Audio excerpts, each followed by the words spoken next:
Hello students, English with RC Verma पर आप सभी का स्वागत है। प्यारे स्टूडेंट्स, आप सभी को पिछली वीडियो में हमने द चिल्ड्रन सेलिंग बास्केट्स के ऊपर वाला पैसेज पढ़ाया। आज हम लोग द सेलिंग बास्केट से लेकर के आगे के पैसेज को स्टडी करेंगे। तो आप लोग पिछले वीडियो को देखे होंगे और अच्छी तरह से समझते हुए उसको अध्ययन किए होंगे। अब हम लोग चलते हैं अपने नेक्स्ट पैसेज पर। इससे पहले आप लोग अगर मेरे चैनल पर अभी नए हैं तो इसको सब्सक्राइब कर लीजिए। वीडियो शुरू से लेकर अंत तक देखिएगा। अगर वीडियो आपको पसंद आई तो लाइक जरूर कीजिएगा, कमेंट और शेयर करना मत भूलिएगा। तो आइए हम लोग चलते हैं अब अपने पैसेज की तरफ। मीनिंग को आप लोग लिखते रहेंगे। कह रहा है the children selling baskets were sons and daughters of these refugees they or their parents or relatives had gathered in the cities, setting up stalls, manufacturing simple articles, trying to make a living in markets already overcrowded। मतलब क्या कह रहा है? The children selling baskets, बच्चे जो थे selling मतलब बेचते हुए, baskets टोकरियों को बेचने वाले बच्चे were थे sons and daughters, पुत्र और पुत्रियां। sons मतलब पुत्र and daughters पुत्रियां ऑफ दीज रिफ्यूजीज, दीज मतलब इन, रिफ्यूजीज मतलब शरणार्थियों के, इन शरणार्थियों के पुत्र और पुत्रियां थे। कौन लोग? जो बच्चे बास्केट बेच रहे थे, टोकरियां बेच रहे थे, ये सभी इन शरणार्थियों के पुत्र और पुत्रियां थे। दे आर देयर रिलेटिव्स, वे या उनके, they are their parents, parents मतलब माता पिता, वे या उनके माता पिता, और अथवा रिलेटिव्स संबंधी मतलब रिश्तेदार, वे या उनके माता पिता या संबंधी had gathered in the cities, gathered मतलब एकत्रित हो गए थे, इन द सिटीज मतलब शहरों में, setting up stalls, setting up व्यवस्थित कर रहे थे, स्टॉल्स मतलब दुकानों का, छोटे छोटी दुकानों का, लकड़ी के बने हुए जो छोटे छोटे दुकान होते हैं उनको स्टॉल्स बोलते हैं। तो सेटिंग अप स्टॉल्स अपनी दुकानों को सजा रहे थे। मैन्युफैक्चरिंग मतलब निर्माण करना, बनाना, निर्माण कर रहे थे। सिंपल आर्टिकल्स साधारण वस्तुओं को।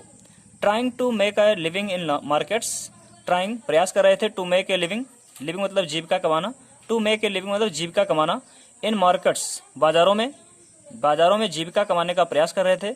ऑलरेडी जो पहले से ही ओवर क्राउडेड मतलब भीड़ से भरी हुई थी, पहले से ही भीड़ में भरी हुई बाजारों में अपनी जीविका को कमाने का प्रयास कर रहे थे। कैसे देखिएगा। दे आर देयर पेरेंट्स, वे या उनके माता पिता अथवा संबंधी, had gathered in the cities शहरों में एकत्र हो गए थे। सेटिंग अप स्टॉल्स दुकानों को सजा रहे थे। मैन्युफैक्चरिंग सिंपल आर्टिकल्स साधारण वस्तुओं का निर्माण कर रहे थे। Trying to make a living in markets already overcrowded पहले से ही भीड़ भाड़ से भरी हुई बाजारों में अपनी जीविका को कमाने का प्रयास कर रहे थे। आगे देखिए। दे lived in cloth and grass sets, way lived मतलब रहते थे, इन क्लॉथ एंड ग्रास कपड़े और घास के सेट्स मतलब छाये में, दैट लाइंड जो कतारों में थी, द स्ट्रीट्स गलियां जो गलियां कतारों में थी, मतलब लाइन से पंक्ति बनी हुई थी, जो गलियां थी वो लाइन से बनी हुई थी, कतारबद्ध थी। जैसे देखिएगा। They lived in cloth and grass sets, वे कपड़े और घास के छाया में रहते थे, दैट लाइंड द स्ट्रीट्स जो गलियां पंक्तियों में थीं। The peasants among these refugees, the peasants मतलब किसान, एमंग मतलब के बीच में, दीज रिफ्यूजीज इन शरणार्थियों के बीच में जो किसान लोग थे, हैड बीन एक्स्टम्ड मतलब आदती हो जाना, अकस्टम्ड मतलब आदती या अभ्यस्त, आदती हो चुके थे, टू लिटिल थोड़ा, ऑल देयर लिव्स अपने पूरे कमाई पर, लिव्स मतलब जीविका पर, वो थोड़े से ही जीविका पर अभ्यस्त हो चुके थे। फॉर द एनुअल इनकम जो उनकी वार्षिक आमदनी होती थी, इनकम मतलब आमदनी, अपने थोड़ी से आमदनी, वार्षिक आमदनी पर वो जीविका चलाने के लिए अभ्यस्त हो चुके थे। जो उनकी थोड़ी सी आमदनी होती थी उसी पर वो जीविका चलाने के लिए अभ्यस्त हो चुके थे।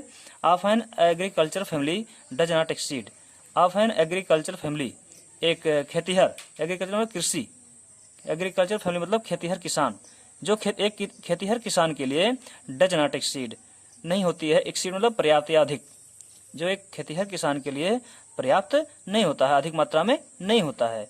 ऑन एन एवरेज, एक औसत के हिसाब से, एवरेज मतलब औसत, औसतन क्या कहेंगे यहाँ से अर्थ बोलेंगे, औसतन एक खेतीहर किसान के लिए पर्याप्त नहीं होता था, अधिक नहीं होता था। क्या? जो उनकी वार्षिक आमदनी होती थी वो एक खेतीहर किसान के लिए अधिक नहीं होता था। $100 ए ईयर, 100 ए ईयर, एक साल में, एक साल में जो $100 कमाते थे वो औसतन एक खेतीहर किसान के लिए अधिक नहीं होता था। फिर से देखेंगे यहाँ से, the peasants among these refugees, किसान इन शरणार्थियों के बीच में, इन शरणार्थियों के बीच में जो किसान होते थे, हैड बीन एक्स्टम्ड टू लिटिल, थोड़ा अभ्यस्त हो चुके थे, आदती हो चुके थे। किस चीज पर? ऑल देयर लिप्स, अपने पूरे जीविका के, अपने पूरे जो जीविका कमाते थे थोड़ी सी, उसी पर रहने के अभ्यस्त हो चुके थे। कितनी थी जीविका? किस जीविका पर? फॉर द एनुअल इनकम, जो वार्षिक आमदनी होती थी, अपनी वार्षिक थोड़ी सी आमदनी पर जीविका चलाने के लिए वो अभ्यस्त हो चुके थे।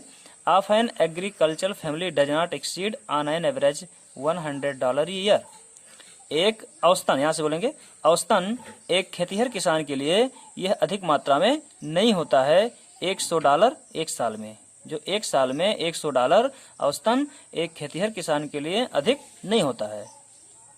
आगे देखिएगा, the average unskilled labourer, average औसतन, अनस्किल्ड मतलब होता है अकुशल, लेबरर मजदूरी करने वाले अर्थात मजदूर, औसतन अकुशल जो मजदूर होते थे, मेक्स 30 सेंट्स, 30 सेंट कमाते थे, मतलब ₹1.5 लगभग, मेक्स मतलब कमाना यहाँ पर होगा, ए डे एक दिन में।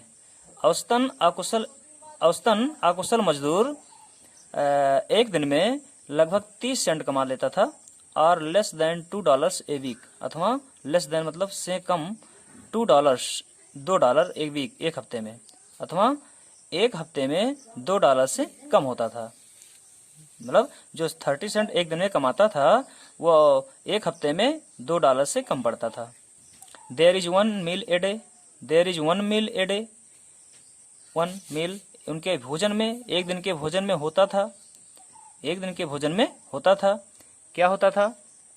एन ओनियन, एक प्याज, ए पीस ऑफ ब्रेड, एक रोटी, a bowl of pulse with milk, a bowl, bowl मतलब कटोरा, ऑफ पल्स मतलब दाल, विथ मिल्क मतलब दूध सहित, दूध सहित एक कटोरा दाल, परहैप्स शायद, ए बिट ऑफ गोट चीज, शायद बकरी के पनीर का एक टुकड़ा, बकरी के दूध से जो बना हुआ पनीर होता था उसका एक टुकड़ा पा जाते थे।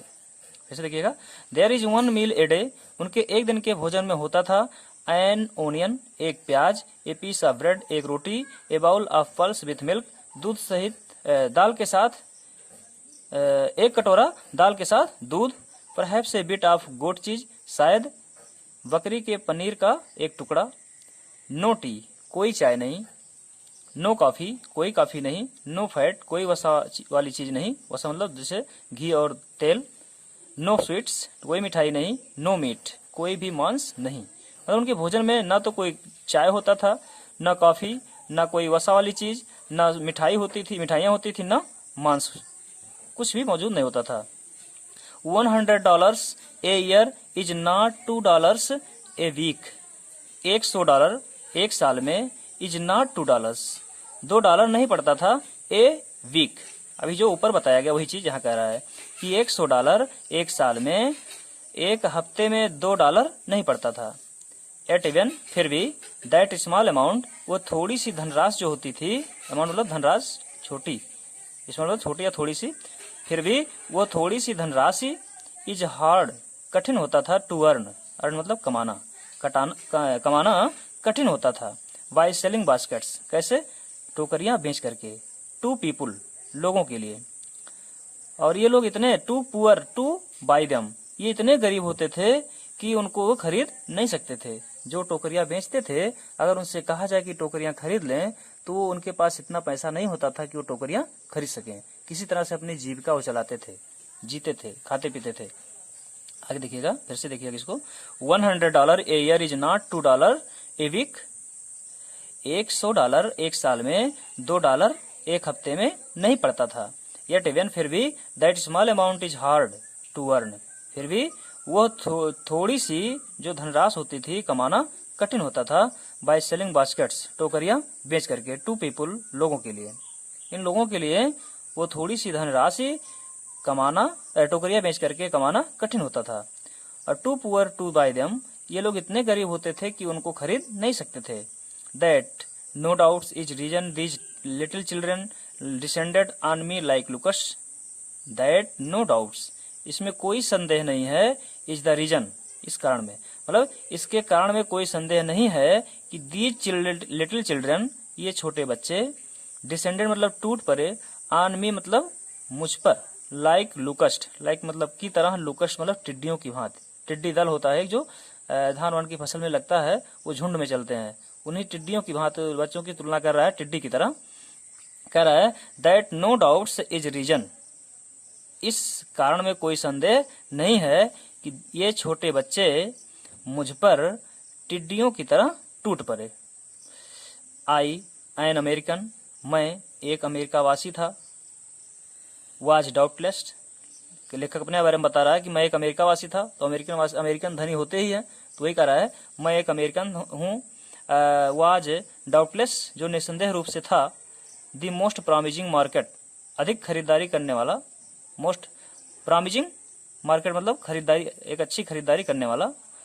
दे हैड सीन, जो उनको दिखाई दे रहा था, बच्चों को जो दिखाई दे रहा था, उनको क्या लग रहा था कि वो अच्छी खरीदारी करने वाला व्यक्ति है, इसमें कोई संदेह नहीं है, वो एक अमेरिकावासी है।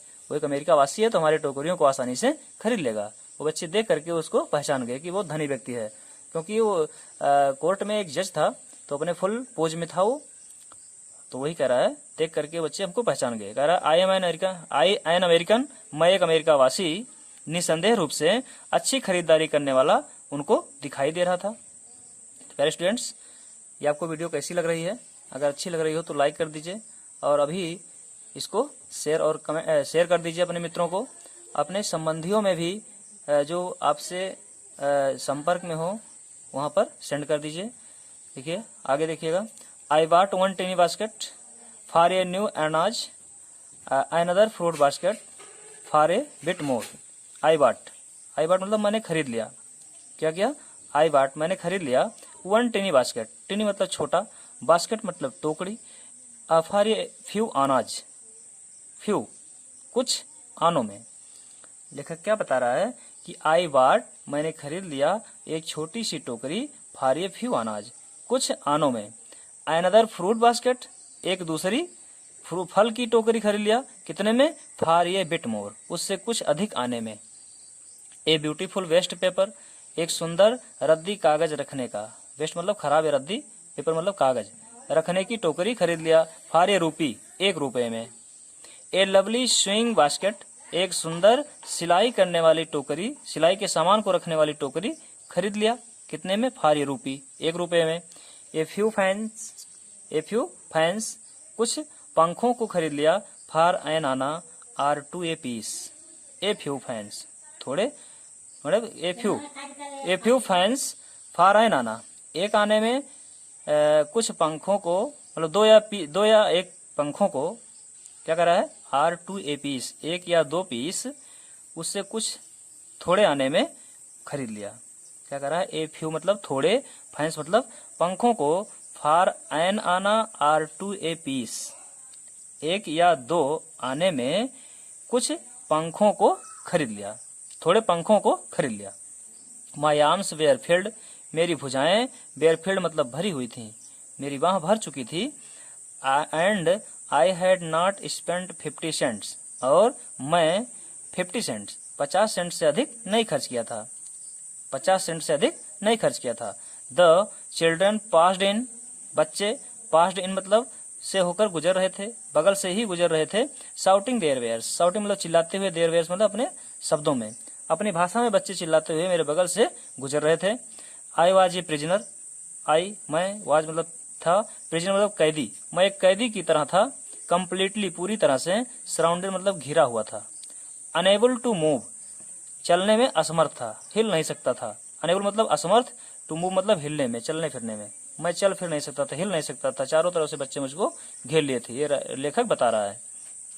तो क्या हुआ, the most diligent aggressive vendor, the most मतलब सबसे अधिक, डिलीजेंट मतलब परिश्रमी, एग्रेसिव मतलब आक्रामक, वेंडर मतलब फेरी लगाकर सामान को बेचने वाली, वाज ए ब्यूटीफुल गर्ल, एक सुंदर लड़की, ऑफ 9 राइट, ऑफ 9 मतलब 9 वर्ष की, 9 वर्ष की एक सुंदर लड़की, राइट मतलब ठीक, इन फ्रंट ऑफ मतलब के सामने, मी मतलब मेरे, ठीक मेरे सामने, 9 वर्ष की एक सुंदर बच्ची अत्यधिक परिश्रमी और आक्रामक रूप से सामान को बेचने वाली थी। क्या कर रहा है, अत्यधिक परिश्रमी आक्रामक रूप से सामान को बेचने वाली एक सुंदर 9 वर्ष की लड़की ठीक मेरे सामने खड़ी थी। She had a lovely basket with handle, she उसके पास, सी मतलब उसके, हैड मतलब पास, ए लवली बास्केट एक सुंदर टोकरी थी, विथ हैंडल हत्थे वाली, हत्थे वाली उसके पास एक सुंदर टोकरी थी, एंड सी वांटेड ए रूपी, और सी वांटेड मतलब वह चाहती थी ए रूपी, 1 रुपया, एंड ए हाफ और आधा, 1 रुपया और आधा रुपया मतलब 1.5 रुपया, फॉर इट मतलब इसके लिए, और वह इसके लिए 1.5 रुपया चाहती थी, इसके लिए उस टोकरी के लिए, जो हत्थेदार टोकरी ली थी उसके लिए वो 1.5 रुपया चाहती थी, और अबाउट 30 सेंट्स अथवा लगभग 30 सेंट, 30 सेंट मतलब 1.5 रुपया। She was an earnest pleader, she वह, वाज मतलब थी, एन अर्नेस्ट प्लीडर गंभीर याचना करने वाली, मतलब गंभीर, प्लीडर मतलब याचना करने वाली, विनती करने वाली, वह एक गंभीर याचना करने वाली लड़की थी। There were tears in her eyes, there were tears, tear मतलब आंसू थे, इन हर आइज मतलब उसके आंखों में, उसके आंखों में आंसू थे। सी प्लीडेड वह विनती की, एंड बेग्ड निवेदन की, इन टोन्स स्वरों में, वह ऐसे स्वरों और वह ऐसे स्वर में विनती और निवेदन करती थी, that would wring any heart, जिससे किसी का भी हृदय द्रवित हो उठता था। वुड रिंग, रिंग मतलब सिकुड़ जाना, द्रवित होना, एनी हर्ट मतलब हृदय, यहाँ पर रिंग मतलब सिकुड़ना या द्रवित होना। अच्छा देखिएगा, सी प्लीडेड एंड बेग्ड वह निवेदन और विनती करती थी, इन टोन्स ऐसे स्वरों में, दैट जिससे किसी का भी हृदय द्रवित हो उठता था। तो प्यारे स्टूडेंट्स, वीडियो आपको कैसी लगी? अगर आपको वीडियो अच्छी लगी हो तो आप इस वीडियो को अधिक से अधिक शेयर करने की कोशिश करेंगे, और कमेंट में ज़रूर बताइएगा कि आपको कोई दिक्कत हो तो उसको हम अच्छी तरह से और सॉल्व करने का प्रयास करेंगे, और बेहतरीन तरीके से इसको आपके लिए मैं अगली वीडियो पेश करूँगा। और अगर आप मेरे चैनल पर नए हैं तो सब्सक्राइब करना मत भूलिएगा, और अपने दोस्तों से भी सब्सक्राइब करवाइए और मेरा सपोर्ट कीजिए। आप लोगों के लिए मैं अच्छी अच्छी वीडियो लाता रहूँगा। धन्यवाद।